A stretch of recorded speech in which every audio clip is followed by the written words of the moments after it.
different kinds of egos and ego structures have a different relationship to surrender.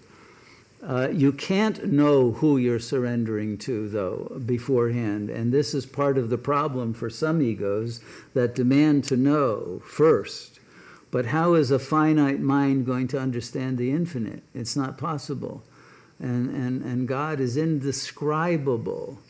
So that surrender is a surrender of the feeling of the need to know, to control, to determine, to have some false sense of autonomy, as well as the ego's dependence on other humans that it has been attached to and who it has mimicked and become identified with in the course of time. And it has to let go of all those external traits by which it has identified itself. So surrender, in a way, means becoming a stranger to yourself. You have to not know who you are before you can discover who you really are.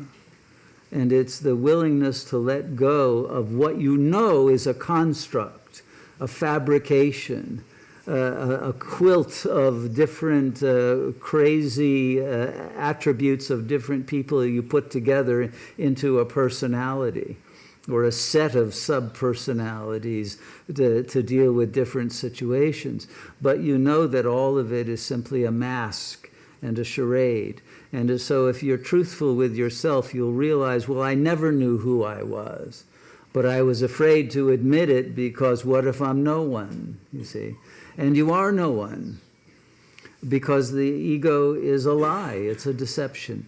But once the mask has fallen away, in that emptiness, in that vastness of nothingness, you will, if you surrender to the power that prevails in that emptiness, you will receive the fullness of grace. And then you will know God firsthand, the only way God can be known. I remember the last guru of the Kashmir Shaivite tradition. His name was Swami Lakshmanju.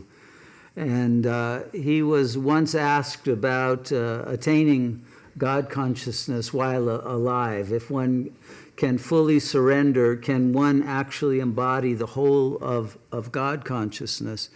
And he said, if you actually attain the fullness of God consciousness, you will feel such indescribable bliss that you won't want to come back to the body.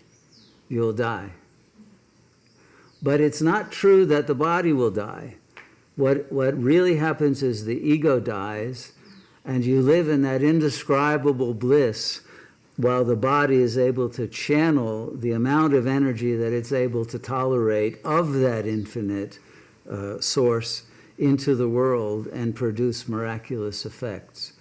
But no ego will be there anymore to witness it or care about it, because the bliss that you'll be in is so much more beautiful than what is happening here, that the dream will not any longer be of concern, but only the realization of the dreamer that you have now realized you are.